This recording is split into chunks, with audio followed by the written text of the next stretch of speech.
अस्सलाम वालेकुम, कैसे हैं आप सभी। और उम्मीद करती हूँ आप सब ठीक होंगे। आई होप कि आप लोगों को मेरा जो लास्ट लेक्चर है वो पसंद आया होगा और आप लोगों ने सब्सक्राइब भी कर लिया होगा चैनल को। तो अब बढ़ते हैं हमारे आगे के लेक्चर की तरफ। तो पहले जो हमारा टॉपिक आएगा वो होगा फेनोमेनॉन ऑफ अल्ट्रासाउंड, जो कि अल्ट्रासाउंड के बारे में हम पढ़ेंगे। The ultrasound is based on the phenomenon of echo, which means the reflecting back the sound waves as in the mountain area and close hollow room। तो अल्ट्रासाउंड वेव क्या है? ये जो हमारे इको के फेनोमेनन पे जो है बेस करती हैं, जिसका मतलब होता है कि साउंड वेव्स की जो रिफ्लेक्शंस होती हैं उनको वापस लाती है एक माउंटेन एरिया में। अब जैसे कि हम किसी माउंटेन की जगह पे जाएंगे तो वहाँ पे अगर हम कोई नाम वगैरह चिल्लाते हैं तो उसकी गूंज जो है वो गूंजती है, वो नाम गूंजता है, तो वो जो हमारे हमें वापस से सुनाई देता है।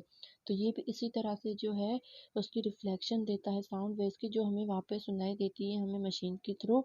और या तो इसको क्लोज हॉलो रूम में भी इसको कह सकते हैं कि जैसे अगर किसी कमरे में बंद होंगे तो वो भी एक जगह बंद होती है, उसमें भी जो हमारी आवाज़ जो है वो गूंजने लग जाती है। तो इसी तरह ये भी आवाज़ इसमें गूंजेगी और जो हम अल्ट्रासाउंड मशीन में जो हम इसको डिटेक्ट करेंगे तो वो जो हमें सेम उसकी रिफ्लेक्टिंग साउंड जो हमें सुनाई देगी। The sound waves produced by the ultrasound machine which travels and touch the surface of the organs and rebounds। तो साउंड वेव्स जो है वो अल्ट्रासाउंड मशीन से जो प्रोड्यूस होती हैं, ये क्या होती हैं? ये जो हम ट्रेवल या और टच करती हैं किसी भी ऑर्गन के सरफेस को, अगर टच करेंगी तो उससे जो है वो साउंड प्रोड्यूस होगी। The rebound sound waves by the help of the central processing unit CPU of the machine produce the image on the monitor। Rebound sound waves जो है वो सेंट्रल प्रोसेसिंग यूनिट की हेल्प से जो है वो monitor पे जो सीपीयू होता है, जो उसकी इमेज जो है वो मॉनिटर पे प्रोड्यूस करता है मशीन की। तो अब है अल्ट्रासाउंड मशीन के बारे में। The ultrasound machine having 4 major parts. Ultrasound machine के जो है वो 4 मेजर पार्ट्स होते हैं, जिसमें एक है ट्रांसड्यूसर यानी कि प्रोब। वो ट्रांसड्यूसर जिसको हम स्किन के ऊपर रख के उसको इमेज करते हैं मॉनिटर में, जो कि हम किसी भी ऑर्गन के लिए यूज़ करते हैं। दूसरा है कीबोर्ड हैविंग दूसरा है कीबोर्ड जिसके भी जो है वो उसके पार्ट्स हैं। एक होता है फ्रीज बटन, जिसको हम किसी भी पिक्चर को या अगर किडनी को हम उसको अल्ट्रासाउंड के प्रोब से जो है वो मॉनिटर करेंगे तो फिर उस पिक्चर को हम मेजर में लेने के लिए उसको जो है वो फ्रीज करेंगे। सेकंड है गेन बटन। गेन बटन को जो है हम किस तरह से यूज़ करते हैं? हम अगर किडनी को स्कैन कर रहे हैं तो किडनी के लिए हम उसकी हमें अच्छे से नज़र आने के लिए हम उसकी गेन जो है उसकी इकोजेनेसिटी यानी उसकी चमक को जो है इंक्रीज करेंगे। तो ये गेन बटन जो है वो इकोजेनेसिटी यानी कि चमक को इंक्रीज और डिक्रीज करने के लिए यूज़ होता है। अब थर्ड है हमारे पास ऑब्स्ट्रैक्टिव टेबल। ऑब्स्ट्रैक्ट टेबल क्या है हमारे पास? ये जो हमारे पास बीपीडी हो गई, मतलब बच्चे का जो हम अंदर बच्चे का हेड देखने के लिए, और जो है एफएल यानी कि फीमोरल लेंथ जो है होती है बच्चे की, जो प्रेगनेंसी में हम चेक करते हैं, तो वो ऑब्स्ट्रैक्टिव टेबल जो उसके लिए यूज़ होता है। अब हमारे पास आता है सेंट्रल प्रोसेसिंग यूनिट सीपीयू। ये क्या होता है? ये जो है किसी भी फार्मूला की कैलकुलेशन के लिए यूज़ होता है। और फोर है हमारे पास मॉनिटर। मॉनिटर में हम अगर किसी भी ऑर्गन को जो है स्कैन करने के लिए स्कैन करते हैं तो वो जो स्क्रीन पे हमें नज़र आएगा तो वो मॉनिटर होता है जो हमें ऑर्गन को स्कैन करने में हेल्प करता है, यानी कि उसकी इमेज जो है वो प्रोड्यूस करता है मॉनिटर पे। तो अब है ट्रांसड्यूसर यानी कि probe. The transducer probe is the main part of the ultrasound machine. Transducer probe क्या है? ये एक मेन पार्ट है अल्ट्रासाउंड मशीन का। The transducer probe transmit and receive the ultrasound. Transducer probe क्या है? ये ट्रांसमिट और रिसीव करता है अल्ट्रासाउंड को। Transducer probes come in many shapes and sizes. The shape of the probe determines its field of view and the frequency of emitted sound waves। Transducer probe क्या है? ये किसी भी बहुत ज़्यादा शेप्स और साइज में आते हैं, और जो प्रोब की शेप्स जो हैं वो डिटरमाइन करती हैं व्यू ऑफ फील्ड, देखने की फील्ड्स को, और साउंड वेव्स की जो खारिज होती हैं उनकी फ्रीक्वेंसी को जो है वो प्रोब की शेप्स जो है वो डिटरमाइन करती हैं। Determines how deep the sound waves penetrate and the resolution of the image the ultrasound is pulsed there must be a pause to allow the reflected wave to be detected। और ये probe क्या है, ये determine करता है कि ये sound waves को कितना पेनिट्रेट करता है, कितना डीप जाता है, और उसकी रेजोल्यूशन जो इमेज की वो कितनी उसकी नज़र आ रही है। The ultrasound is pulsed, ultrasound एक पल्स होती हैं। The must be a pause to allow the reflective wave to be detected. ये जो है वो उनको पोज करती हैं और अलाउ करती हैं किसी भी रिफ्लेक्टेड वेव को डिटेक्ट करने के लिए। अब जैसे अगर हम पल्स चेक करते हैं डॉक्टर, तो पल्स को तो हम देखते हैं ना, जैसे कि ब्लड की सर्कुलेशन अगर वो जाती है आगे, सर्कल होती रहती है, सर्कुलेशन उसकी होती रहती है ब्लड की, तो तब जाके हमारी जो है वो वेव्स जो है, वेव्स नहीं पल्स जो है वो पल्पेट होती हैं। तो इसी तरह से जो है, तो ये प्रोब जो है वो भी जो स्किन के ऊपर रखेंगे जब स्कैन करने के लिए, तो ये भी जो है जितना डीप जाएगा उतनी जो है साउंड वेव जो है वो प्रोड्यूस होकर हमें सुनाई देंगे और इमेज जो है वो हमें स्क्रीन पर नज़र आएगी। क्लासिफिकेशन ऑफ प्रोब, प्रोब की जो है वो 3 क्लासिफिकेशन है। एक तो उसकी शेप के अकॉर्डिंग होती है, एक उसके फ्रीक्वेंसी के अकॉर्डिंग होती है, और जो है वो एप्लीकेशन के अकॉर्डिंग होती है। तो सबसे पहले हम पढ़ेंगे अकॉर्डिंग टू शेप। तो इसमें भी जो है वो 3 पार्ट्स आ रहे हैं। इसके पहला जो है उसकी टाइप है लीनियर। लीनियर में क्या है, it is the rectangular shape and produce rectangular image on the monitor. ये जो एक रेक्टेंगुलर शेप का होता है और प्रोड्यूस करता है रेक्टेंगुलर इमेज मॉनिटर पे। सेकंड है हमारे पास convex, it is a convex shape and produce pie shape image. Convex क्या है, ये एक कन्वेक्स शेप का होता है, यानी कि राउंड सर्कल का होता है, और ये जो है वो एक छोटी सी इमेज टाइप जो है वो शेप टाइप जो है प्रोड्यूस करता है। और ये बी कन्वेक्स शेप जो है होता है प्रोब, आमतौर पे हमारे जो अल्ट्रासाउंड में जो है वो कन्वेक्स शेप प्रोब ही यूज़ होता है। का माइक्रो कन्वेक्स क्या है, it is of very small size and mostly used for echocardiograph and ultrasound of small parts. Micro convex क्या है, ये एक बिल्कुल छोटा सा होता है, छोटी साइज का प्रोब होता है जो कि इकोकार्डियोग्राफ के लिए यूज़ होता है, और जो बॉडी के छोटे छोटे पार्ट्स होते हैं उसके लिए यूज़ होता है अल्ट्रासाउंड में। अब है according to frequency. Transducer is available in many different frequencies, so classified on this base under। Frequency के अकॉर्डिंग क्या है कि ट्रांसड्यूसर जो है वो अवेलेबल होता है मैनी डिफरेंट फ्रीक्वेंसीज में, जिनको क्लासिफाई किया गया है 2.5 मेगाहर्ट्ज यूज फॉर फैटी और ओबेस पेशेंट। 2.5 मेगाहर्ट्ज का प्रोब जो है वो फैटी और ओबेस पेशेंट के लिए यूज होता है। 3.5 मेगाहर्ट्ज जो कि एवरेज बिल्ड पेशेंट जो जिम जाते हैं, बॉडी वगैरह बनाते हैं ना, तो उनके लिए जो है वो 3.5 मेगाहर्ट्ज वाला प्रोब जो है वो यूज़ होता है। 5.0 megahertz use for children. 5.0 megahertz वाला प्रोब जो है वो बच्चों के लिए यूज़ होता है, उनकी इकोकार्डियोग्राफ के लिए और सरफेस ऑर्गन के लिए। 7.0 मेगाहर्ट्ज वाला जो प्रोब है वो वेरी स्किनी और थिन पेशेंट के लिए, जो बिल्कुल ही पतले होते हैं, उनमें ऑर्गन्स जो है वो इजीली डिटेक्ट हो जाते हैं, तो उन पेशेंट्स के लिए जो है वो 7.0 मेगाहर्ट्ज वाला प्रोब यूज़ होता है, जैसे कि थायराइड हो गया और ब्रेस्ट हो गया। तो ये इनकी जो स्किन यहाँ पे जो बिल्कुल पतली स्किन होती है, तो यहाँ पे इजीली डिटेक्ट हो जाता है, तो उसके लिए वो 7.0 मेगाहर्ट्ज के लिए यूज़ होता है। 10 मेगाहर्ट्ज प्रोब जो है वो use for eyes and brain. तो 10 मेगाहर्ट्ज प्रोब जो है वो आइज और ब्रेन के लिए यूज़ होता है। तो हम जो अल्ट्रासाउंड के लिए स्कैन करते हैं, तो वो हम लोग जो यूज़ करते हैं प्रो, वो हमारा 2.5 मेगाहर्ट्ज का होता है, जो हम ओवरऑल जो उसमें स्कैन करते हैं अल्ट्रासाउंड में। अकॉर्डिंग टू एप्लीकेशन जो है वो it can be divided into 3 types. Application के अकॉर्डिंग जो इनको 3 टाइप्स में डिवाइड किया हुआ है प्रोब्स को। एक जो है पर एब्डोमेन आता है, जो कि हम नॉर्मल स्कैन के लिए पर एब्डोमेन यूज़ करते हैं। सेकेंड है हमारे पास एंडोरेक्टल, जो कि रेक्टल के एग्जामिनेशन के लिए यूज़ होता है। और थर्ड है हमारे पास एंडोवेजाइनल, जो कि वेजाइनल एग्जामिनेशन के लिए यूज़ होता है। अब आ जाता है हमारा monitor. The monitor of ultrasound machine is normally like the monitor of computer in which we see the image and different calculation.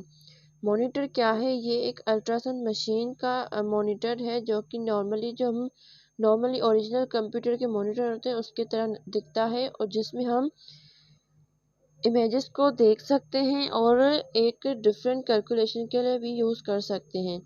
Central processing unit CPU as the name indicating it is the processing unit of the machine take input and process it for output. CPU is basically used for the formula calculation. जैसे कि नाम से पता indicate कर रहा है कि ये जो है वो एक प्रोसेसिंग यूनिट है किसी इस मशीन का जो कि इनपुट और आउटपुट को जो है वो शो करती है और ये जो हम कैलकुलेशन जो है वो उसके लिए भी यूज़ कर सकते हैं, फॉर्मूला कैलकुलेटिंग के लिए यूज़ कर सकते हैं। Keyboard is look like the keyboard of computer but it having extra buttons which differentiate the ultrasound keyboard and computer keyboard. Keyboard क्या है? ये जो है वो एक कंप्यूटर के कीबोर्ड की तरह दिखता है पर इसमें जो है एक्स्ट्रा बटन्स हैं जो कि डिफरेंशिएट करते हैं अल्ट्रासाउंड कीबोर्ड को और कंप्यूटर कीबोर्ड दोनों के बीच में डिफरेंशिएट करता है। इसमें एक जो है वो फ्रीज बटन है, एक गेन बटन है, ऑब्स्ट्रक्टिव टेबल है, ट्रैक बॉल है और मोड है। तो फ्रीज बटन क्या है? Freeze button is used for stoppage of the working of probe which is very necessary. Freeze button क्या है? ये एक स्टॉपेज के लिए यूज होता है जो कि वेरी नेसेसरी होता है प्रोब को वर्किंग के लिए। अब जैसे कि हम किडनी को स्कैन करें या लिवर को स्कैन कर रहे हैं तो उसकी मेजरमेंट के लिए हम उसकी मेजरमेंट ऐसे तो डायरेक्ट तो नहीं लेंगे ना, तो हमें उस पिक्चर को फ्रीज करना पड़ेगा तब जाके हम जो है वो मेजरमेंट लेंगे। तो फ्रीज बटन उसके लिए यूज होता है। देन है गेन्स बटन। गेन बटन का क्या काम है? By the help of gain button we can increase and decrease the echogenicity of image, contrast and brightness. Gain क्या है? गेन बटन के हेल्प से हम जो है वो उस इकोजेनेसिटी को इंक्रीज और डिक्रीज कर सकते इमेज की, ताकि हमें जो है क्लियर पता चल सके उनकी इंटरनल की क्या है, उनकी स्टोन है क्या है, तो ये हमें सब उससे पता चल जाएगा। The gain is further classified into two following. Gain button को फर्दर जो है दो टाइप क्लासीफाइड किया गया है, दो पार्ट्स में, मास्टर गेन, नियर गेन और फार गेन। मास्टर गेन जो है वो एक और नॉर्मली जो हम किसी भी पिक्चर को ज़्यादा से ज़्यादा इंक्रीज करके देखेंगे। अब नियर गेन में ये होगा कि हम किसी एक पिक्चर को जूम करके देखेंगे बिल्कुल करीब से। फार वो होगा जो बिल्कुल दूर चीज़ होगी, दूर से हम उसको इकोजेनेसिटी जो दूर की होगी उससे हम इंक्रीज करके देखेंगे। मास्टर गेन क्या है? By this we can increase and decrease the echogenicity of the entire screen. Master gain में हम जो ऑर्गन स्कैन कर रहे हैं उसकी जो चमक होगी उसको हम सही से क्लियर से देखने के लिए उसकी इकोजेनेसिटी को इंक्रीज भी कर सकते हैं और डिक्रीज भी कर सकते हैं उसके पूरे के पूरे ऑर्गन को। नियर गेन में क्या है? By this gain we can increase and decrease the echogenicity of upper half. Near gain में वो होगा कि जो ऑर्गन को जो स्कैन करेंगे तो उसकी चमक को देखने के लिए उसका जो ऊपरी का जो हाफ हिस्सा होगा, हाफ हिस्से को हम इंक्रीज डिक्रीज करके देख सकेंगे।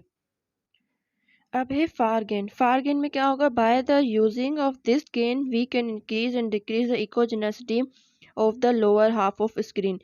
फेयर गेन में ये होगा कि जो गेन बटन यूज़ कर रहे हैं उसके यूज़ से क्या होगा कि हम जो उसकी इंक्रीज और डिक्रीज कर सकते हैं उसकी इकोजेनेसिटी को, जो स्क्रीन के जो हाफ लोअर में होगा उसकी उस ऑर्गन में देखने के उसकी इकोजेनेसिटी को इंक्रीज और डिक्रीज कर सकेंगे।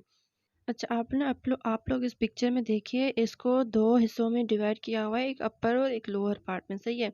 अब अगर हमें किडनी को स्कैन कर रहे हैं तो किडनी में अगर हमें स्टोन नज़र आ रहा है और ऊपरी हिस्से में अगर नज़र आ रहा है तो फिर हम उसको नियर गेन को क्लिक करके सिर्फ उसके जो अपर पार्ट होगा उसकी इकोजेनेसिटी को इंक्रीज और डिक्रीज करके देखेंगे।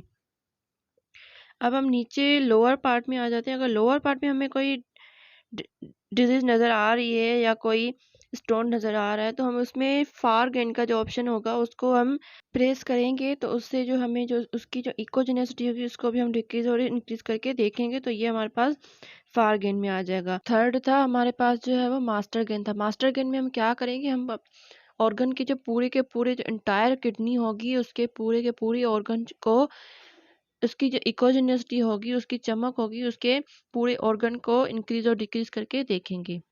अब आ जाते हैं ऑब्स्ट्रैक्ट टेबल पे।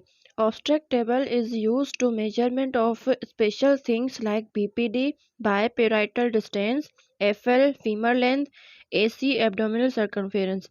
ऑब्स्ट्रैक्ट टेबल क्या है? ये उस चीज़ में यूज होता है जब हम बच्चे की जो हेड की जो है वो मेजरमेंट लेते हैं, यानी कि बायपेराइटल डिस्टेंस डायमीटर की जो हम मेजरमेंट लेते हैं, तो उसके लिए जो ऑब्स्ट्रैक्ट टेबल यूज होता है।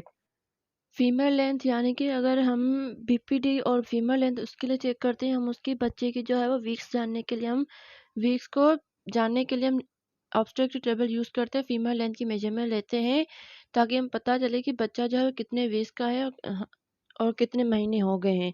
तो फीमेल लेंथ के लिए भी हम जो ऑब्स्ट्रैक्ट टेबल यूज़ करते हैं, और एब्डोमिनल सर्कमफेरेंस के लिए भी जो है ऑब्स्ट्रैक्ट टेबल यूज़ होता है।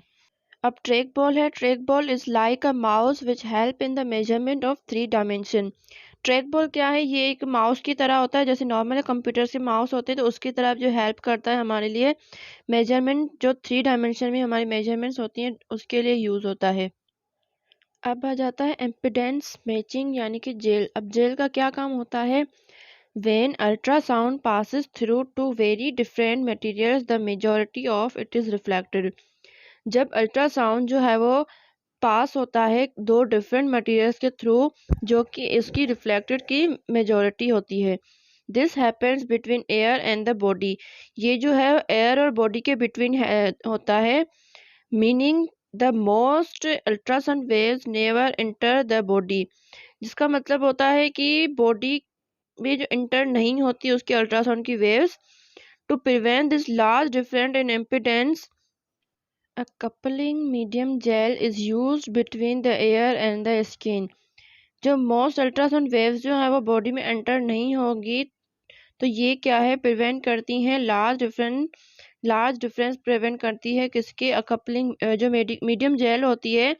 तो अगर हम इस जो प्रोब के लिए हम यूज़ कर रहे हैं, तो जेल के बगैर हम अगर प्रोब यूज़ करेंगे तो उससे जो उसकी साउंड वेव्स जो अंदर एंटर नहीं होंगी, तो जिससे हमें मॉनिटर पे जो इमेज जो है वो नज़र नहीं आएगी। तो इसके लिए हमें जेल जो है लाजमी यूज़ करनी होती है अल्ट्रासाउंड के लिए, ताकि हम जो मेजरमेंट कर रहे हैं, जो स्कैन कर रहे हैं, तो उसके लिए हमें जो पिक्चर है वो मॉनिटर पे क्लियरली नज़र आ जाए। तो इसके लिए जेल यूज़ होती है, तो जिसको जेल कहा जाता है।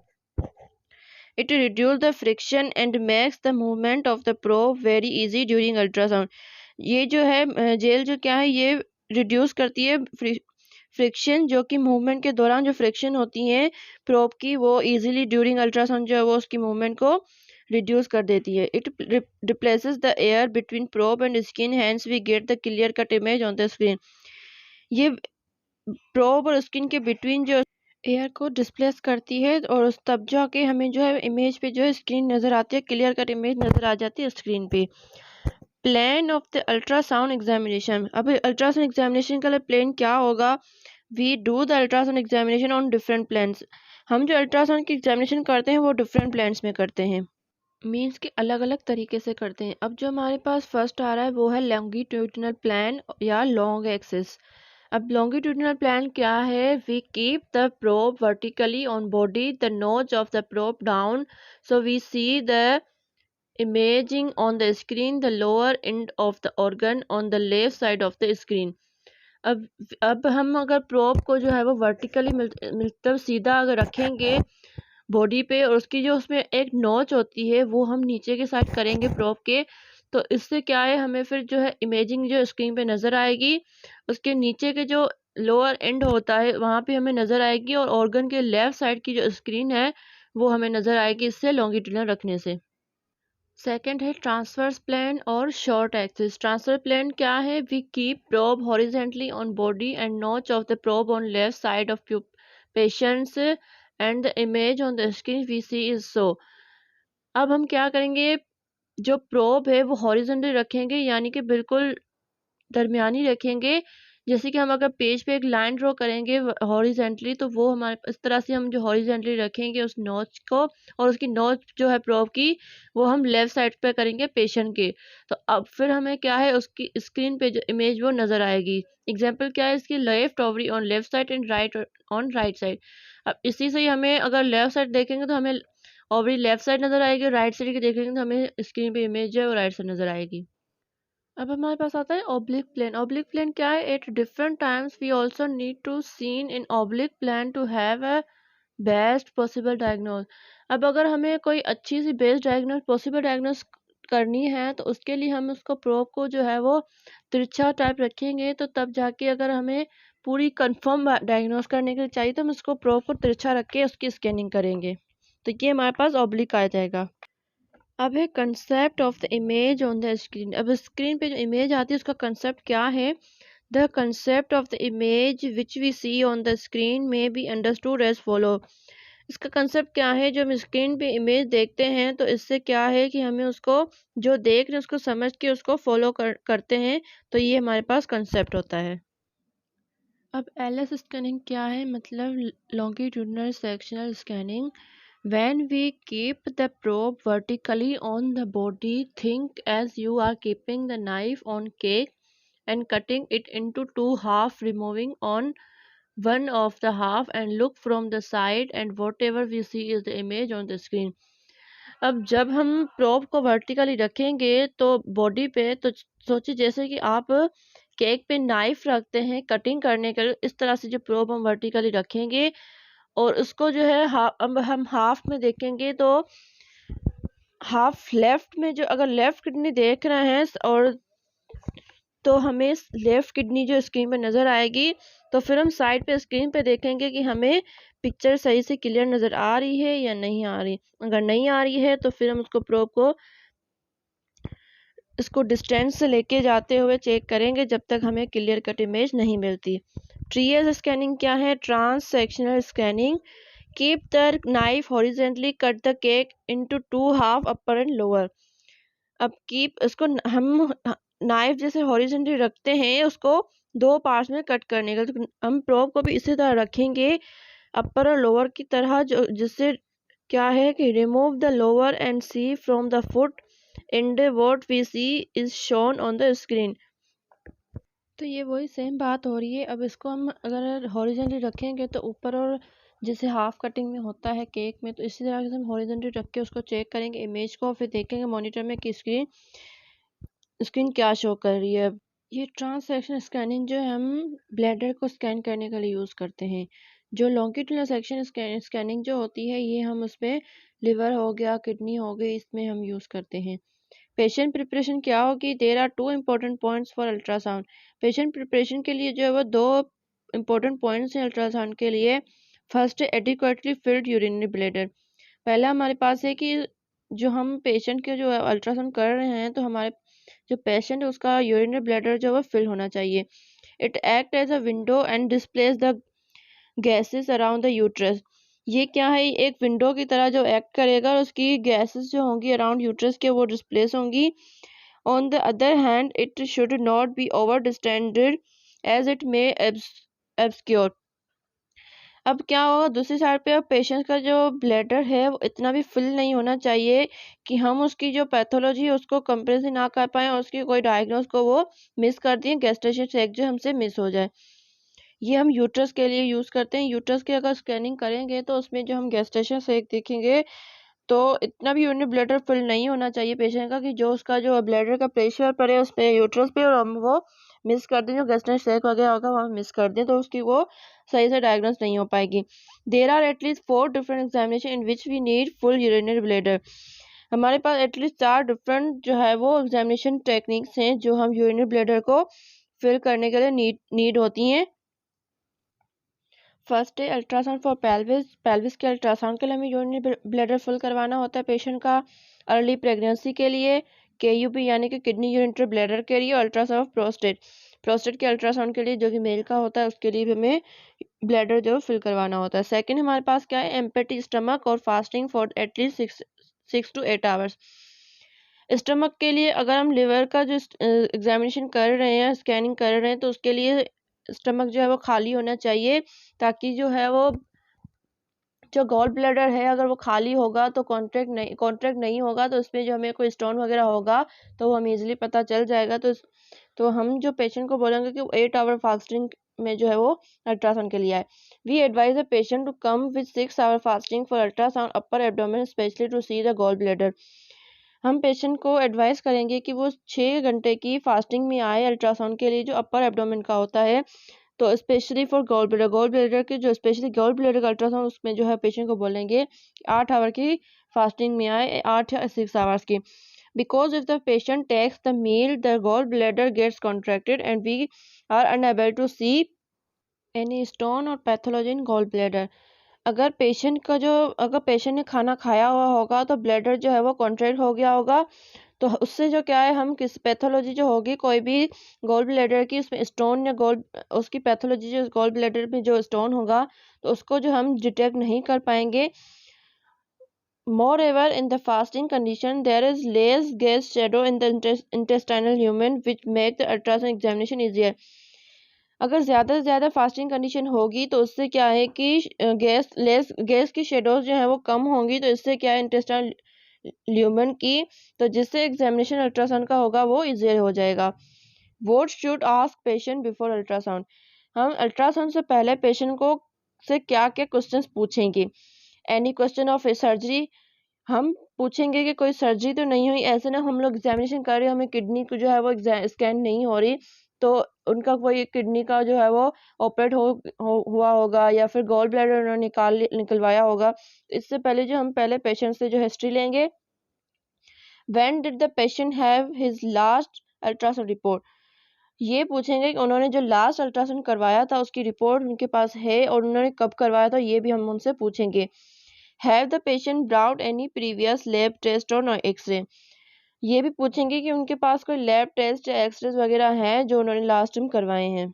अब है एक्सप्लेनेशन उन तीनों चीज़ों की कि हम पेशेंट से जो है वो क्वेश्चंस क्यों पूछते हैं। Any history of surgery, it is very important to ask about any previous surgery because at time we may in hurry or the scan for surgery may not be visible and we would be wasting the time into searching the organ, example gallbladder and ovaries etc. But if we are already aware but the surgery, we would save the time and moreover we would be saved from giving an मिसडायग्नोसिस। यही same बात हो रही है, अगर हम patient से ये नहीं पूछेंगे कि आपने कोई सर्जरी वगैरह करवाई हुई है तो उससे हमारा भी टाइम वेस्ट होगा और पेशेंट का टाइम। तो इससे बजाय कि हम पेशेंट से पहले पूछें कि उन्होंने कोई सर्जरी तो नहीं करवाई है, उन्होंने कोई गॉल ब्लैडर की जो है वो सर्जरी तो नहीं की या गॉल ब्लैडर निकलवाया तो नहीं, पहले को उनको बहुत स्टोन वगैरह तो नहीं था, तो ये सारा हम पूछेंगे ताकि हम उसको कोई मिस डायग्नोस ना कर सके पेशेंट्स को।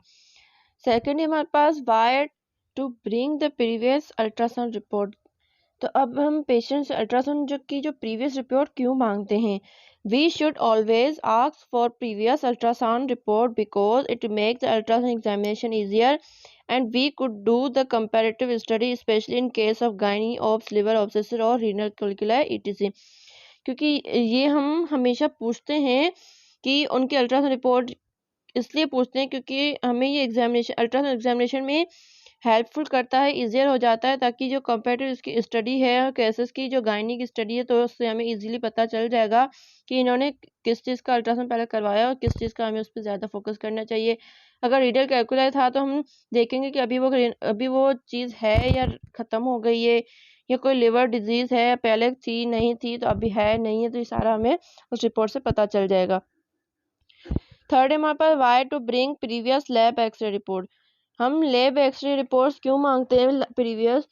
It is important to see the previous X-ray reports because there are many stones which can be diagnose only by X-rays and it many situations the x-ray superior to ultrasound finding, example in case of uteric colic that we cannot see in ultrasound because of the intestinal loops which has in front of the uterus। अब क्या है कि हम x ray की report इसलिए मांगते हैं patients के क्योंकि कुछ स्टोन्स होते हैं जो कि डायग्नोज होते हैं एक्सरे से। तो एक्सरे जो है वो पहले सुपीरियर होता है अल्ट्रासाउंड फाइंडिंग्स के, जैसे कि एग्जांपल है यूरिट्रिक कॉलिक जो होता है वो अल्ट्रासाउंड में नहीं देखा जाता, जो एक्सरे में दिखाया जाता है, क्योंकि इंटेस्टाइनल लूप्स जो है वो यूट्रस के फ्रंट पे रहती हैं, तो जिसकी वजह से हमें जो है वो यूरेट्रिक कॉलिक जो है वो नज़र नहीं आता अल्ट्रासाउंड में। तो इसके लिए हमें प्रीवियस जो उनकी एक्सरे रिपोर्ट्स होती हैं वो हमें नीड होती हैं। तो इसलिए पेशेंट से हम क्वेश्चन करते हैं कि उनकी कोई लैब रिपोर्ट्स हैं या नहीं। टिप्स ऑफ डूइंग अल्ट्रासाउंड, अब हमारे पास क्या टिप्स हैं जिससे हम अल्ट्रासाउंड कर सकते हैं। डोंट परफॉर्म अल्ट्रासाउंड इन, हमें इन चीज़ों में अल्ट्रासाउंड परफॉर्म नहीं करना चाहिए। एक तो हमें हरी मतलब जल्दबाजी में नहीं करना चाहिए, वरी डिस्टर्ब होके नहीं करना चाहिए, जल्दबाजी हरी करी में, कि अगर हम इन तीनों चीज़ों में करेंगे अल्ट्रासाउंड तो पेशेंट भी डिस्टर्ब होगा और उनको मिसडाइग्नोज भी कर पाएंगे, मिसडाइग्नोज करेंगे, जो कि हमारे लिए बिल्कुल भी सही नहीं है। And when starting ultrasound follows that, जब हम अल्ट्रासाउंड करेंगे तो हमें ये सारी चीज़ें फॉलो करनी चाहिए। There should be completely privacy, हम जब अल्ट्रासाउंड कर रहे होंगे तो हम उनको जो प्राइवेसी है वो ज़रूर देंगे पेशेंट्स को। Take the patient in confidence, और पेशेंट को कॉन्फिडेंस रहने के लिए कहेंगे नहीं, मतलब हम पेशेंट्स को बोलेंगे कि वो कॉन्फिडेंट हो जाए, क्योंकि उनको प्राइवेसी देंगे तो पेशेंट खुद कॉन्फिडेंस होगा कि then there must be a female attendant in case of female patient, क्योंकि कुछ पेशेंट जो होती हैं वो मेल से अल्ट्रासाउंड के लिए वो जो है वो नहीं मानती। तो इस वजह से जो अगर फीमेल पेशेंट हैं तो उनके लिए जो फीमेल पेशेंट है वही अल्ट्रासाउंड करने के लिए बेस्ट रहेंगी, क्योंकि उनको फिर कोई डिफ़िकल्टी ना हो, ना वो मना करें ना कुछ। Lay down the patient on table, अब हम पेशेंट को जब टेबल पे लेटाएंगे, ask the patient to put his arm behind the neck and get relax, फिर उनको बोलेंगे कि आप अपनी आर्म्स जो है नेक के पीछे करें और बिल्कुल रिलैक्स हो जाएं। Pull over the clothes and expose the desired region, अब उनकी जो जिस जगह पे हम उसको अल्ट्रासाउंड स्कैन कर रहे हैं उसी जगह की जो है हम उनके क्लोज जो है एक्सपोज करेंगे और अल्ट्रासाउंड जो है स्कैन करेंगे। हमारा आज का लेक्चर बस इतना ही था। आई होप आप लोगों को मेरा लेक्चर पसंद आया होगा। अगर आप लोगों को लेक्चर पसंद आया है, अच्छा लगा है, तो इस वीडियो को लाइक कर दीजिएगा और ज़्यादा से ज़्यादा अपने दोस्तों के साथ शेयर ज़रूर कीजिएगा। और जो लोग इस चैनल पे न्यू हैं तो इस चैनल को सब्सक्राइब कर दें, ताकि आप मेरे आने वाली जो नेक्स्ट वीडियोज़ हैं वो आप लोगों को उसका नोटिफिकेशन मिल जाए। मिलते हैं अगले नेक्स्ट वीडियो में, तब तक के लिए अल्लाह हाफिज़।